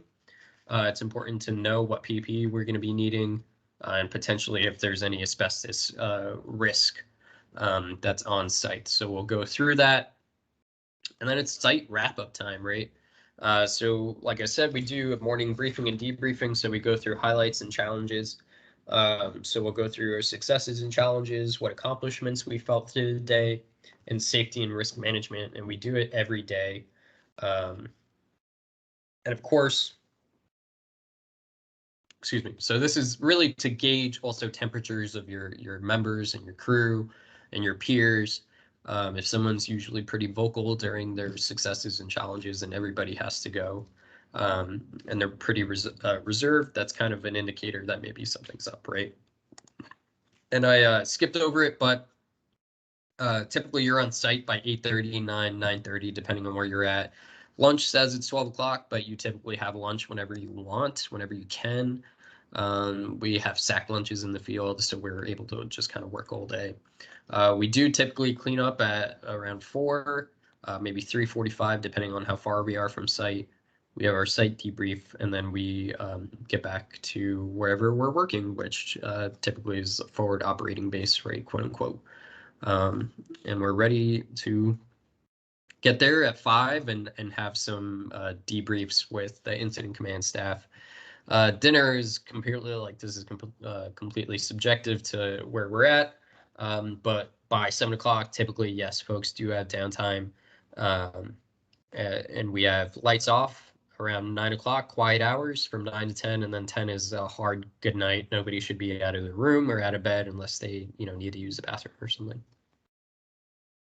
And that's just, again, for safety and everybody's well-being. So we have some successes and challenges that we go through the daily debrief, safety messages of the day in case anything happened on another site. It's important for other crew leads and other folks to know about. And then outlining the next day for those team leads to know what they should be expecting in the next operational period. So we have other internal communications and tools. So we have some tech best practices, right? So typically when we go out, we're not bringing all our technology. So we want to make sure that we are being using our tools appropriately. And that's just because we do get daily situation reports and incident action reports. And we never want to use our own phone and our own numbers, so we do sometimes hand out burner phones, just little Nokias or little other phones that just have very, very basic capabilities, and that's just so survivors can have one number. We could put out one number, and there's no distrust that potentially we are scamming folks, right? Um, so you shall respect the tech. Tech is expensive, and folks don't have to give it to us. So if we are granted that, we are accountable for that equipment. It is only for operations use only, and we use the equipment with respect, and making sure that we handle it with appropriate care. And we are actually using the equipment. We're making sure that we are using it to call survivors. We're checking voicemail. We're answering the phone every time it rings because we don't know who may be contacting us. Um, and the biggest thing, right? We want to keep private private. Please do not give out your personal number. You will be getting a gazillion calls from folks, and it really overwhelms personnel. I think I talked about how an ADART member used a number to call some FEMA guy. I think it was in Texas. It did not go well, but it also complicates communications. If we have to like burn a number, and we were able to, and throughout our time there, we were able to pass out this specific number. That's going to be hard internally for our communications to kind of flip. But it also damages relationships, right? Now we have a community member who thought that that was an appropriate number to call, and we have to guide them differently. It can really put some weight on some relationships, and we want to make sure that we are avoiding that. So again, in our participant materials, we have our daily sit rep. So this is something that may be familiar to some, may not be familiar to others, but it tracks our mission progress and accomplishments. So this is something that our team fills out every day. It has information and goals of that day. So how many structures we mucked and gutted, how many cubic yards, how many hazards we removed. It also outlines who's part of the mission, and this gets sent internally and specifically to the DSU. It does not get sent to any external partners that are outside of our circle stakeholders. So the state VOAD does see this as well, and anyone we deem appropriate on the mailing list. So you'll have how many members are there, how many staff, and it just helps us look back to previous disasters too, and to be able to glean information and move forward. And I promise you, as program staff, if you ever need to do any reporting, it's extremely important to have this as well. So the incident action plan, we have our cover sheets, right, which gives us the synopsis of the event, our current situation, and any safety issues. And then in the back, you guys can dive into the IEP. We have a little scavenger hunt activity that you're able to do. You can do on your own. But this outlines basically the basics of our ICS, right? So this is something that we have adopted from the incident command structure. We still use their paperwork, but we fall under the AmeriCorps command structure. And it's just important to have these things like safety message plan, safety call down plan, general messages, assignment lists, organizational assignment lists. So feel free to go back and take a look. There's an IEP scavenger hunt just to get you guys more familiar. We have some questions that are outlined in there. So that's the end of this unit. So start by doing what's necessary, then what's possible, and suddenly you're doing the impossible. Francis of Assisi's, love that quote. So does anybody have any questions, reflections on this unit? If not, we feel free to drop them in the chat or unmute. If not, we are going to take just a 5-minute break, and then we are going to finish up our last unit of the day. So we should be finishing around 3:10 or 3:20 or so. So 5-minute break. See you guys back at 2:55.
Alrighty, so we are going to jump into some media and partner relations. So I just want to show you guys.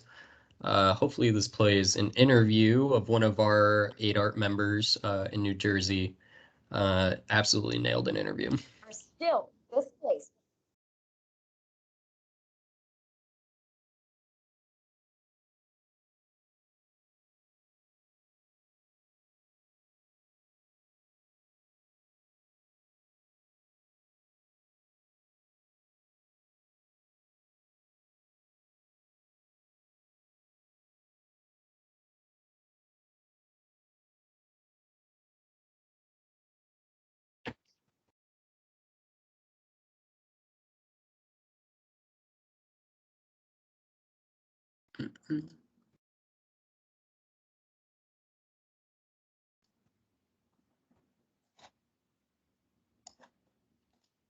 Residents in New Jersey are still displaced from Ida's destructive path on September 1st. AccuWeather's Jillian Angeline joins us. She is live in central New Jersey, where volunteers are busy mucking out one home. Yes, Michelle, we're here live in Middlesex County, New Jersey, where a team of AmeriCorps disaster response team members had joined the New Jersey State Police, and they're here mucking and gutting this home behind me. Let me tell you exactly what happened on September 1st here at this home. Take a look at some of this video. A storm drain backed up in the backyard. Water went crashing into the basement, rupturing a gas line and leaving the house uninhabitable. Now, I'm joined by Lynn Cummings from AmeriCorps. Come on over here. Tell me, you've been in the home today. What has been the biggest challenge for you? The emotional strain of seeing people's lives upended, knowing that it could happen to anyone, has been the hardest part by far. And you've been in multiple homes over the past month or so. What does all this work mean to you? It means a tremendous amount, being able to help people who have yet to receive a lot of needed help and saving people time and money and emotional stress by doing a lot of the hard, heavy work for them. What's the rest of today going to look like for you? A lot of dirt, a lot of sweat, but cleaning up really well. I have to say the mud is insane here to see the amount of mud, that wall of mud that came through into this home. So much damage for these people here in Middlesex County. AmeriCorps tells me that they will be here in New Jersey helping to mud and gut homes through the end of November.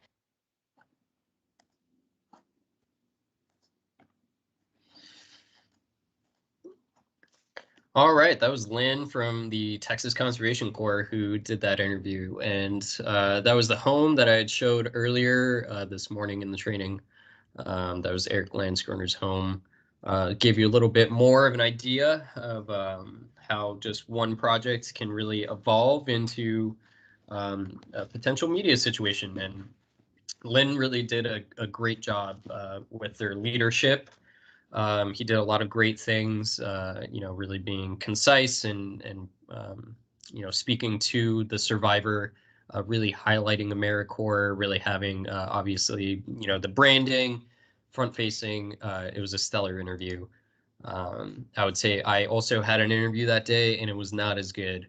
And I was pretty bummed out. She probably took my worst take and put it in there. So not great, but Lynn did great. So we were very happy. All right, continuing on. I guess before moving on to, I do just, AmeriCorps, Lynn was a team lead for the Texas Conservation Corps, but potentially, right, like there's always opportunity for growth and leadership within a deployment. So that could be anybody. That could really be any member. And it could really be any opportunity. Of course, we're very specific and very thoughtful when we do choose who is going to be part of something like that. But Lynn did a great job. They definitely, and that was the beginning of their AmeriCorps term. That was the first thing they did as members, was get sent to New Jersey. So now they're completing their actual term of service in Texas. So we're going to go through these things, talking about branding, physical branding, communication, media relations, partner relations, documenting and sharing your experience in unit summary. And of course, if anybody want, I'm going to be sending out the slides and some other information at the end of this. But if they want any of the additional information that I shared for this training, please feel free to ask, and I would be more than happy to share that out as well.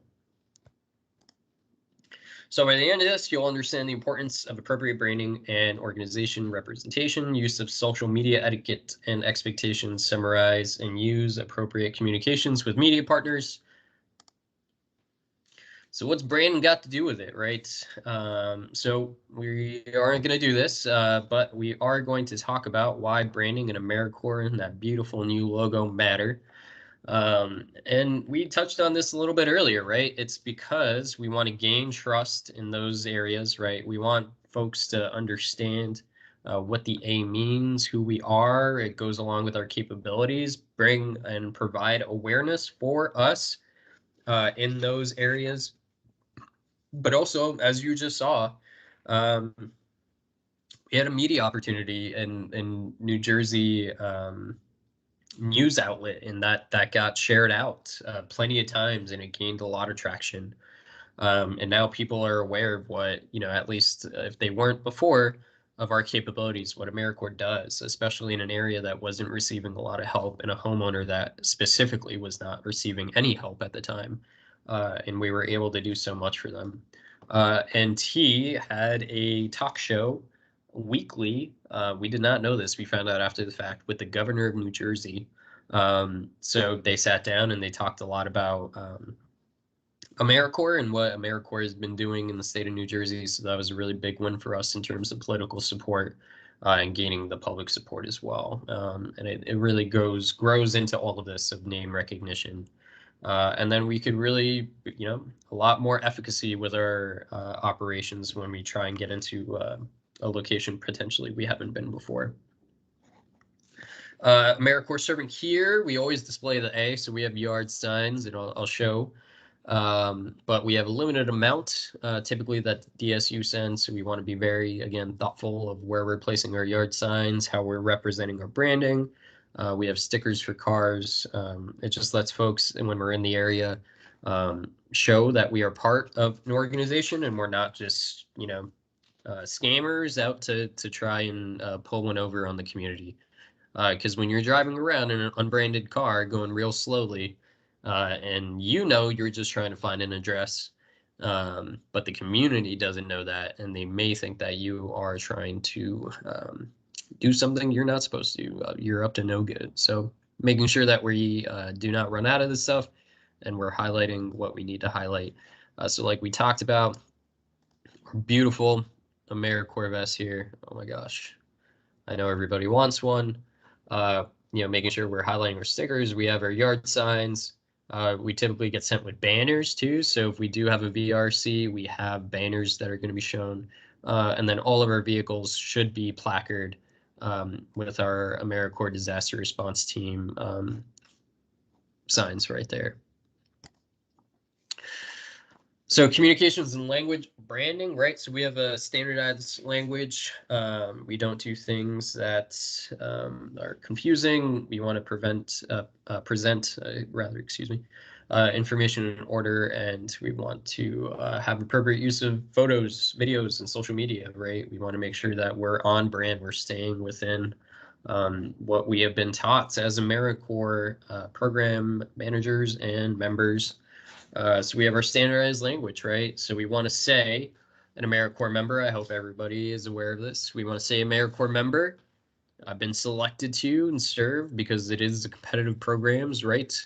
A year of service to document that this isn't just a job, that you are dedicating yourself to a year of service. And of course, you don't want to say that you're a volunteer because that can get really vague really fast. We of course want to highlight our programs, but we also want to make sure that we're always saying AmeriCorps and ADART first, and not that we are hired there. We're not scalping. We're not, contractors. This isn't a job. It's a term of service, and we're under our umbrella. And this goes right into this, right? So we talked about the appropriateness of what to say. And there's an order in which we typically like to break it down to, right? So first, always the DSU. So it's the AmeriCorps federal agency that funds and oversees AmeriCorps and leads the country in volunteering and service. And then the DSU is a unit within AmeriCorps that is responsible for this, right? So they are working with FEMA. They're responsible for the FEMA mission assignment, creation, oversight, and management. And there may also be cadre that are part of the DSU too, right? And then under the DSU, we have our ADARTs. So they coordinated a number of ADART programs that are now being deployed. And we can talk about how many are deployed potentially. And we describe that while on a disaster, that although we are many, of course, we are just one ADART and acting as one force in one structure. And then we can outline the ADART operations through that, right? What we're actually doing, what our priorities are, our current operation efforts, and any significant accomplishments or present or quantifiables. So I talked about our social media a little bit earlier and how I always bring a disposable camera on disasters. That's because we do have some social media policies, right? We want to be respectful to homeowners. We always get consent when we take photos. We have to do that anyway for assessments and making sure that we have a lot of documentation for that. But every program should be following its own policy. I hope that even if you don't, to this point, that you take away from this training, maybe thinking about that, what some program policies are in terms of photos and videos. We want to organize for photo opportunities, but we want to limit it to the work sites. And we don't want to do anything that could potentially show where that survivor may be, right? Any identifying information. So we don't want to shoot addresses, license plates, or anything that may contain public information for that specific survivor. And we always want to make sure we're showing the A. At least one A should be highlighted in a photo or video that you're taking on that property or in that instance. Because we don't want to be disrespectful to the community. We just want to highlight our work because those folks deserve it. And you deserve it as well. And we don't want to demand that we take a photo. We never want to pressure survivors, and we never want to pressure anybody to be a part of that as well, right? I think the bottom line is just common sense. Just don't be disrespectful. So we have an activity here. We're going to go ahead and pick the good and bad picture. So in your heads, you could definitely be thinking about it. So we have picture A, we have picture B, right? If you can already think about what you think the good picture is within these two, you can break it down. But the answer is B, right? So a couple reasons for that. You have both branding for Team Rubicon, right? You have the AmeriCorps logo right there, pretty represented. It looks like he's performing an action of some sorts, highlighting something. Opposed to here, you can't really see Team Rubicon. You can't really see who else is on the ground. You're really highlighting this, home that is undergone a lot of damage. And as well as that, they're in a very relaxed posture. You don't really know you don't really feel like they're doing anything within the photo, right? So picture B is the best one. Picture A or picture B, pick the good pick, right? So of course, I think very easy to see. We have a ton of branding, California Conservation Corps, A for the logo for sure. You have CCC there. You have a big, beautiful AmeriCorps vest there. Again, that action, yes, retro logo. Again, this action, right? They look like they're assessing this tree. They're identifying something. They're taking the time to figure it out. Not saying that this gentleman is not, right? Because he looks like he's about to start his chainsaw and go to work, but you can't see the logo too much. You don't know. That could be anything. You see a lot of the house. You see that he's wearing PP. So it's just not the best photo, but photo A, that's where it's at. That is true. Yes, they should all be wearing their hard hats, especially on this site. It seems as if they probably thought that they were away from danger, but you never know what's going to be hanging over you. So anytime you are doing an assessment, that's a great point, Sarah. You should be wearing hard hats. Although it looks like they do have their eye pro, but they're not wearing it. Make the good pick. This one's a little more tricky. Can you guess which one it is? Is it pick A or pick B? Pick A, pick B, pick A, pick B. Potentially, right? Okay, spoiler. It's picture B, right? Again, we have that action item happening here. He's pulling out nails. Looks like he's ripping out a subfloor. Hard hat, PPE, high-vis vest. Here, you see a lot of the home, right? We never want to show a lot of the personal effects of the survivor.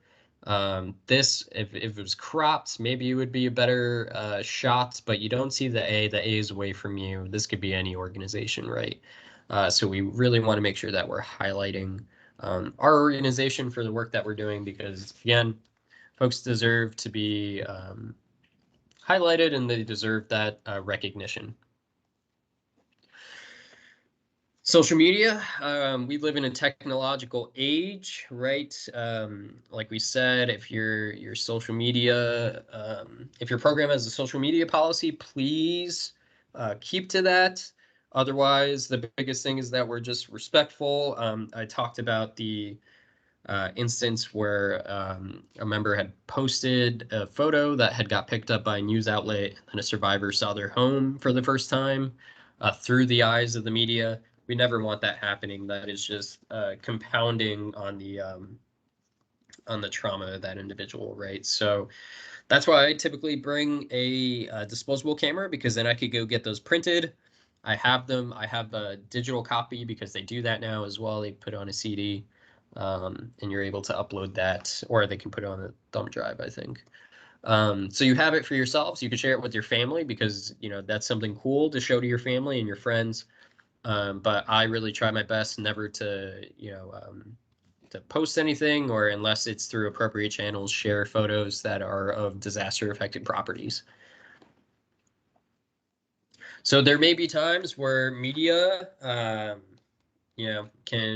get off on the ground, and they can come up to you guys and potentially try to catch someone off guard.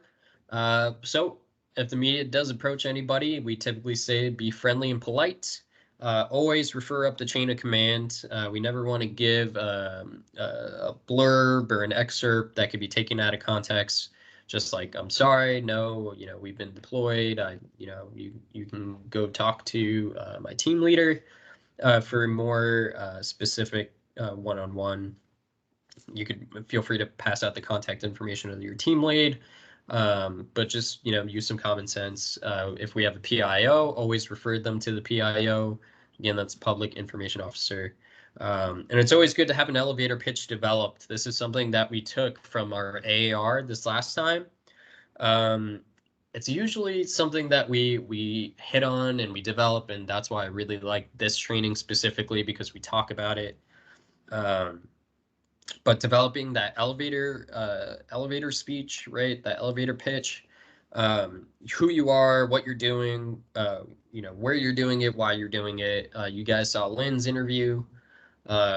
Really talked about what we were doing, where we were doing it.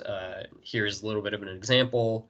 It shows where we're getting our information from, who we are, how we're working, straight and to the point. We don't want any fluff or anything that could be taken out of context that could potentially damage our partner relations or our community relations in the area. And again, these are some of the partners that potentially that 8Arts can work with. There may be a couple that you recognize, a couple that got cut out of this. SBP is a big one. They're really, they're huge and mucking and gutting. All Hands, definitely worked with All Hands before. Habitat for Humanity, United Way, Team Rubicon, American Red Cross. Here's just some guidelines, some basis of typically what we like to do, which is just being respectful, of course, right? Goes back to the 3 golden rules. Get to know their mission, right? We're all here, assume positive intent. We're all here for the, the right reasons. We're all just trying to help folks. It's not a competition. It's not a we versus us. I mean, us versus them, right? It's a we. We are in this area. We are trying to help these survivors. Can just keep the bigger picture in mind. I've worked in tandem with Team Rubicon. I've also worked side by side, where we were at a site that was right next to a site that they were working on, that they, through their own channels, had identified, and we were working on the one right next to it, right? But also using simple and clear communications. Not everybody understands our own 8-art verbiage, and it can be confusing. So especially with acronyms, just making sure we sound out and making sure that we have just really simple language that folks can understand. And with those pictures, right, we have a lot of ways to document and share your experience, and that just goes back into you know, some post-deployment, like stress tactics, some self-care. We've had people write poetry about their experiences before on deployment. We've had people draw, write stories, write blogs. I think I wrote a blog post for my AmeriCorps great story, I think, when I came back from one of my deployments. And that was something that was really cathartic, I think, to encapsulate my experience. But my big thing is photo books. I love photos. I love the visual aspect of it. If you were able to see my cube in our building, you would see all of my disaster photos and all of my trinkets and you know, small things that I've picked up over the years working through disaster response. And it's pretty incredible to always just have a visual reminder of, because those relationships that I've made on the ground and those memories are something I will cherish forever. I still have group chats of some of the members that I've worked with in the past when I was a member from Washington Conservation Corps. And that was our first deployment. And we just like to check in on each other and see kind of where we're at in our careers, right? So it's something that we, you know, you not only build your own kind of personal worth, but just having those relationships too is something that really is once in a lifetime again, and something that's really invaluable. And it's really up to you how you want to encapsulate that in your own way. And there is an activity in the participant guide for you to be able to do that. So feel free to take a look. But ladies and gentlemen and others, we are done. So when I was a boy, I would see scary things in the news. My mother would say to me, look for the helpers. You will always find people who are helping. I love that Mr. Rogers quote. This is the end of this unit. So we're going to wrap up, right? So we had talked about some expectations, right? We talked about some other stuff. We're going to open it up to some Q&A. Don't worry about the post-test. If you'd like to take a look at that, that is in the participant manual. And I will be sending out a course evaluation of how you guys liked the materials that we went over today. I hope that this met your expectations of what the 8-Art 100 in our foundational course was going to be like. I hope that through our course objectives, you guys are now able to do all of these things, which include discuss and utilize the basic concepts of disaster deployments, recognize and demonstrate disaster emotional and mental health issues and respond accordingly, explain and utilize foundational risk management skills, outline importance of pre-deployment planning and expectations. We talked about that. Describe and implement disaster deployment requirements, explain and utilize appropriate media engagement and partner relations while on deployment. So last chance Q&A. We have one other thing after this, but I would love if anybody has any questions for me, any comments in general. Yes, I am very sorry that we chose one of the most beautiful days. This date was picked many, many weeks ago. I know everybody's probably itching to get outside and to enjoy the rest of your day. But if anybody has any lingering questions, now's the chance for you. Either drop them in the chat or unmute.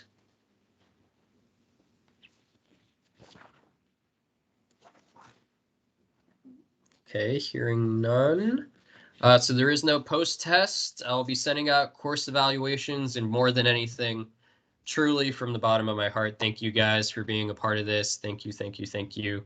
Thank you for being in this initiative. If you have any questions, please feel free to reach out, whether it be anything under the rainbow. I appreciate you guys for all that you do. Again, thank you. I will stay on if there are any questions, but then I will close this and I will be sending out a recording for any of your members or anybody who wants to pass it on. Thank you guys. Enjoy the weather. Enjoy the day.